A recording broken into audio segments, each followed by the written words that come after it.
Hello everyone, Edain here and welcome back to the Edain Mod. Today we have another quick tips video, this time for Imladris. And in usual standard we're going to start with the units, but before we start I just want to say thank you everyone for supporting these videos, for watching them. It just makes me want to keep making them more because I have so much little bits of information I just want to keep giving to people that it actually helps me want to make more. Anyway, let's begin. For all the strengths of the Lawmasters, you'll be surprised that they are very surprisingly weak to getting charged. So don't let them just walk into any warg lairs, troll lairs, or just cavalry at all. Make sure they've got some friends with them.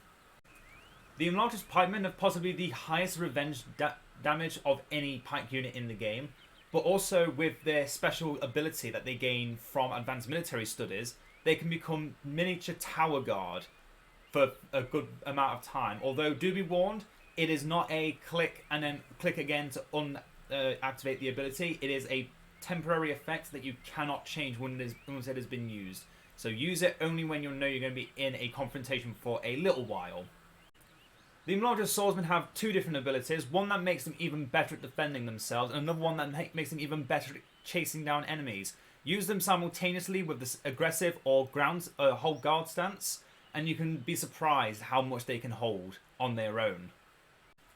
The square formation of the Imladris archers makes them immune to trample and knockback. I don't know if that actually removes the damage, I imagine it wouldn't, but it does mean they don't get soft locked out of being able to use their abilities and attacks, which are very efficient since they also weaken enemies. Just throw them in the middle of your army with this formation, and the attack range debuff you gain for the formation is negligible.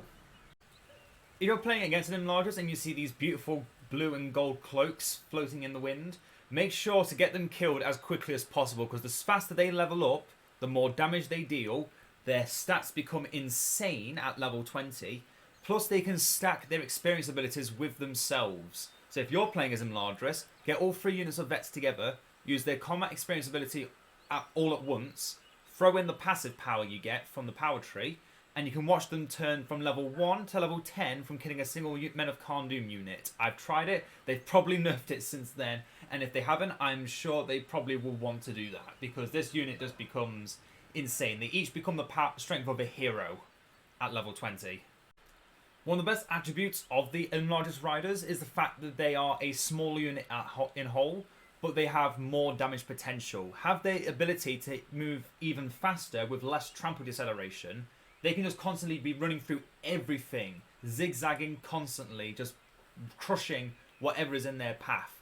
Just be careful of what is in their path, because a single pike can kill them quite effectively. A single pike unit can kill them quite effectively. I think the thing that annoys me the most about the Glorfindel Wind Riders is, even though their ability says they cannot be knocked down or thrown off their horses, I have seen them many times get thrown off their horses by simple abilities that you should think would be included in the unyielding traits negation effect, but it doesn't. Just make it so you can do that, and then I think this would actually be a decent unit to just escape or run to wherever you want them to. The Lawmasters can come in 4 forms, each with their own buffs and abilities that make them specifically unique, but also considering the fact you can combine them to make even more powerful abilities, it is important to know what each combination does. And I personally recommend you merge the Earth Lawmaster with one of the others, because the abilities the Earth Lawmaster gains is vastly superior in quite a few situations. With water you get a moat, with wind you get a blocking ability with a little dust tornado, and then a crystal prison with the light mage means you can just trap an enemy hero in stasis so they cannot perform in the fight, or protect one of your own heroes from getting bullied by a hero killer. The choice is all yours. The Lawmasters are meant to be specialised to what you want them to be. That's their whole shtick. The projectile of the Imladris catapult can be changed to this glowing light projectile, which instead of preferring to deal damage, actually acts as a stunning area for enemies, which if you just throw it in the middle of a blob, it is going to hit a lot of things anyway, but it'll then also have a lingering effect that it weakens the enemies around you. It just gives you the chance to surprise them, but also it gives you the catapults a chance to be more useful than just destroying enemy buildings.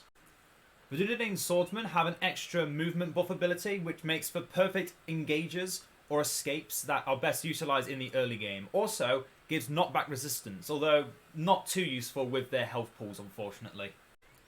The Dunedain Rangers can be your early tier archer unit while you're still waiting to get those military studies. They're not as powerful, obviously, but they do have the potential to deal some decent damage. They're about on par with the Ithilien Rangers, I'd say, but a lot cheaper and can be made even cheaper with the Hobbit farms. Are cheaper, can stealth, but also better at stopping large groups of cavalry because of their numbers, are the Dunedain pikemen. Although I would definitely phase them out if you can't give them their upgrades, because they do eventually fall short of stopping anything but cav.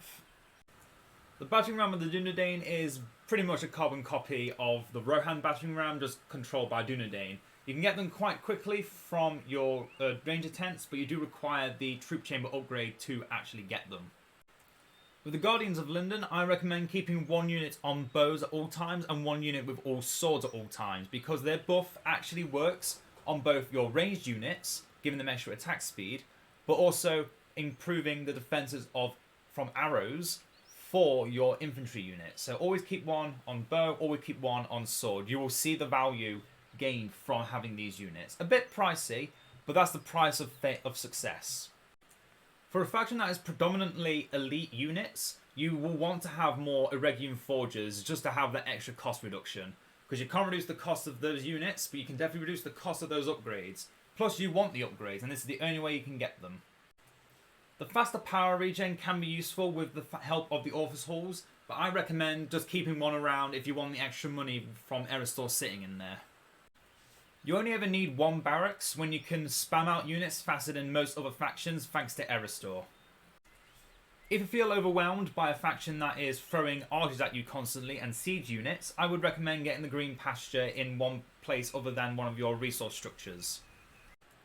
It does one thing, but that one thing it might be the one thing you need to destroy an enemy base. Workshops can still be valuable, plus they can recruit very quickly with Eristor put inside.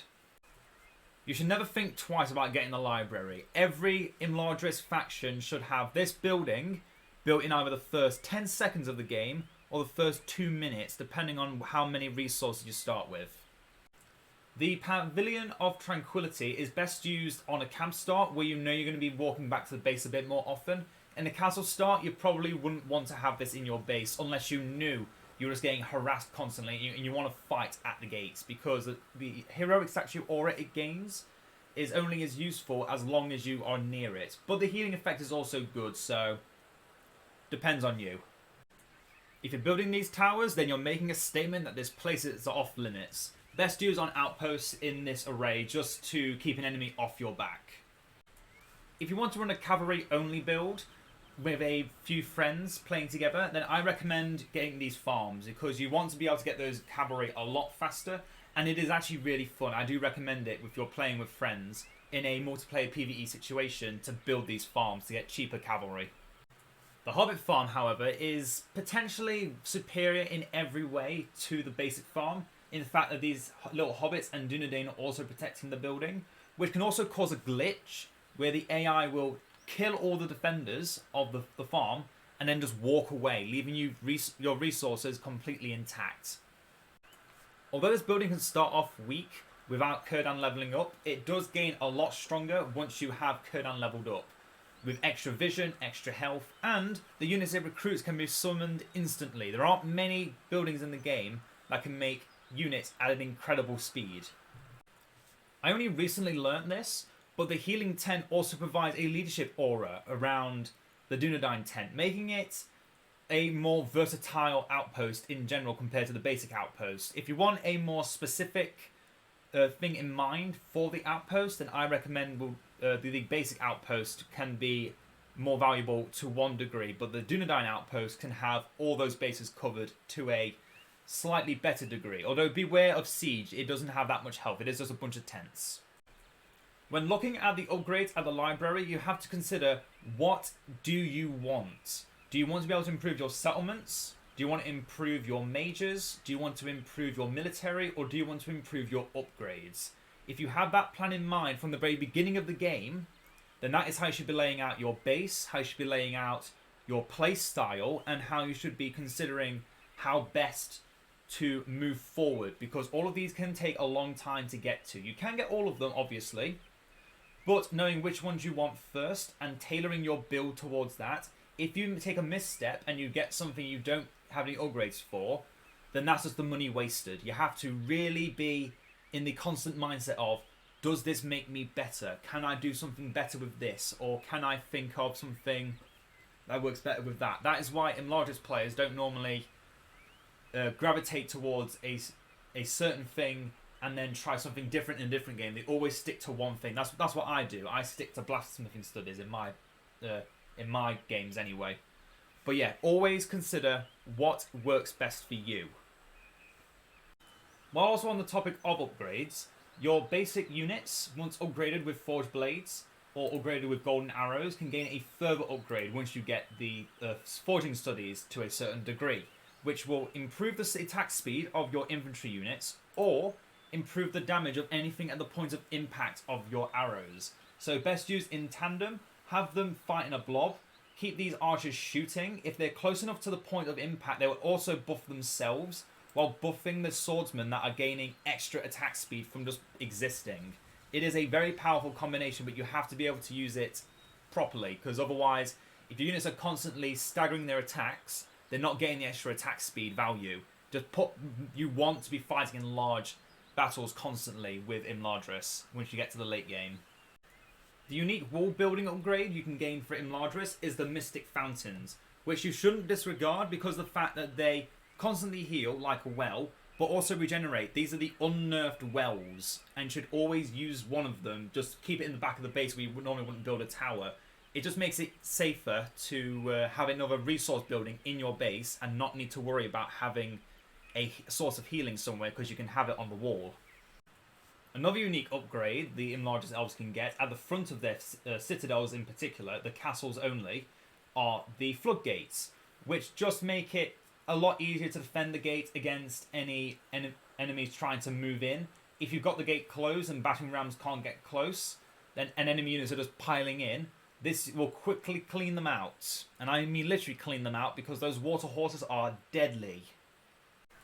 Unlike other scout heroes, Gildor can see anywhere on the map with his farsight ability, but also at level 3 can be used as a sacrificial lamb to help slow down an enemy from reaching you, while your army can run away faster.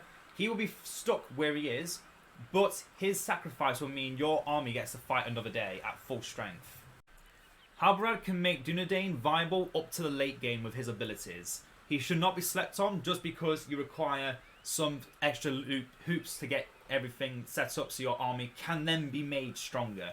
He is still very valuable, plus he levels up quite quickly. Arwen is a surprisingly valuable support hero who just gains more value as the game goes on. Her late tier abilities make it so units can heal themselves, which is so good, and it doesn't even require to be in combat like with other heroes such as Hammer. You can just throw it on the banner carrier and they just permanently have regeneration. Just throw Kurdan in the center of the enemy base and then use his teleport ability to summon your entire army into the enemy base, or vice versa if you think you're in a bit of trouble and a Balrog is suddenly coming up underneath the feet of your army. You can just teleport them away before anything bad happens. He should not be slept on. He's very funny to use, let's just put it that way. He's very funny, but he's very good at what he does. The twins require you to use quite a bit of micromanaging to make the best out of them, but if you know how to use them really well, they can be one of the strongest hero killers, because their abilities are very good if used correctly. Glovenel is another hero that requires a bit of microwing to get the best out of him, but he can actually be even more valuable with his AoE damage and his ability to stun nearly anything in his light. Although he is your faction leader, Elrond can be considered a support hero similar to Galadriel in the fact that he does buff your heroes. Not to a degree as Galadriel can, but he also is capable of fighting for himself and is even capable of killing the army of the dead with his Waterhorse ability. Lastly, onto the powers. If you're looking face on with the breeze on Monway, make sure to angle it from the top left. That is where the breeze starts from, always. It'll always start from the top left of the screen. Mirror should just be used as often as possible. There's going to be a few times where you might need it for a situation where some things are going to go bad and you just need the healing quickly. But in most cases, against most factions, just use it when it's off cooldown. If you have units that are missing entities, missing health, just use it. The Journey to Valinor, despite the fact that it causes copyright strikes, is very good at focusing down enemies' attentions. They either want to focus the building down just to get rid of it, because the bonuses it gives aren't amazing, but they're not invisible either. They are still existent.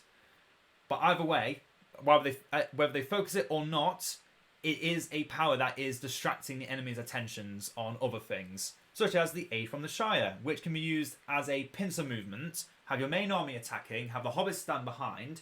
If they get left alone, they can just be constantly throwing rocks, which do pretty decent damage. Don't sleep on the Aid from the Shire.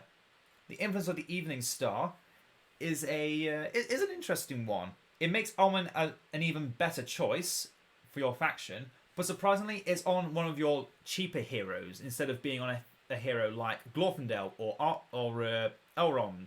Obviously, the way it's been worded, it obviously means for Arwen, but she boosts your heroes by quite a good amount. I'm not sure if that the extra healing counts towards her healing ability, actually giving more healing that way, or if it's just passive regeneration.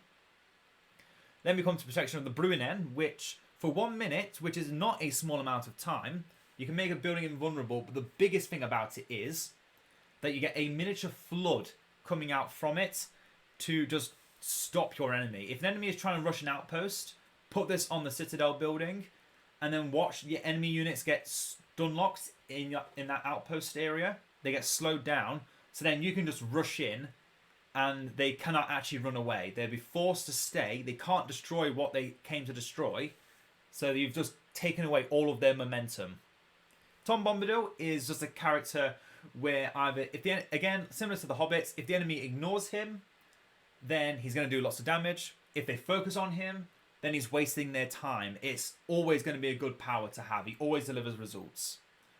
And the Song of Luthien is, if you're engaging in a big battle, it is better to use in those situations where the enemy can't escape. Use it in tandem with Breeze on Monway. Throw down the Luthien song first to start slowing down the enemy so they can't escape. Then throw down the Breeze so they get stuck in there. Then your army suddenly appears and they have a bunch of armor and speed missing so they can't escape. Your middle tier power, the Sanctuary of Knowledge, I mentioned slightly. It's quite obvious that reducing their abilities and increasing their experience gain is very valuable for a faction that can gain a level 20 unit. You should always be looking to get this before you get any Veterans of the Last Alliance, because then they just gain massive experience. For your tier 4 powers, both are really good, but one of them in particular, it helps drive a certain build through the game. If you get the Training of the Firstborn, straight away, if you go straight down 1, 2, 3, 4, the cheapest route is 18 power points. If you don't think about getting your upgrades for your base, you can just get Training of the Firstborn and then you don't even need to buy any of your upgrades, which is really good. It makes your units more expensive, but you're going to have Author's Halls, I imagine, so the money is definitely going to be in your favour. And then the Last Alliance, which, again, kind of mentioning back to Elrond here, his ability buffs heroes. This power makes 4 heroes, but most importantly, Gil-galad, who can solo an enemy army, destroy enemy buildings with his ability, and then Elrond can make him use it again. It's incredible how much the power of Vilya makes Gil-galad on his own a one-man army. And that is everything. Hope you've all enjoyed. There will be more coming out regularly in the future. Next we're going to be having the Dwarves, which I plan to do all in one. Don't ask me how I'm going to do it. I've got a plan in mind. See you next time, everyone. Bye.